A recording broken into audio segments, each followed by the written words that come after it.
அரூர் அருகே ஆமை வேகத்தில் நடைபெற்று வரும் தார் சாலை அமைக்கும் பணியை துரிதப்படுத்த வேண்டும் என்று வாகன ஓட்டிகள் கோரிக்கை விடுத்துள்ளனர். சேலம் வேலூர் வரையிலான சாலையில் பல இடங்களில் பாலங்கள் அமைக்கும் பணி முடிவடைந்த நிலையில் தார் சாலை அமைக்கும் பணியும் ஆங்காங்கே நடைபெற்று வந்தது.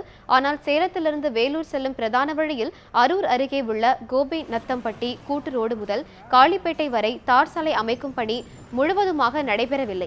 இதனால் தொடர் விபத்துகள் ஏற்பட்டு வருகிறது.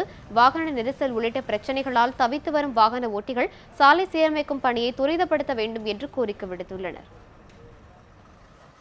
டோல்கேட் இந்தாண்ட இல்லாதனால தான் இந்த மாதிரி ப்ராப்ளம் வருது. டோல்கேட் அந்தாண்ட அதிகமாக செலவாகிறதுனால வண்டிங்கெல்லாம் இதிலே வந்துடுது. இந்த ரோடை தரமான ரோடாக போட்டிருந்தா நல்லாயிருக்கும். என்கேச்சாக இருந்தாலும் நல்லாயிருக்கும். போக்குவரத்துக்கு பெரிய பெரிய பள்ளத்தம் இருக்கிறதுனால ஆக்சிடெண்ட்டுங்க அதிகமாக ஆகிறதுக்கு வாய்ப்பு இருக்குது. இதை போக்குவரத்து நெடுஞ்சாலைத்துறை கொஞ்சம் நல்லா இதை சரி பண்ணாங்கன்னா நல்லாயிருக்கும்.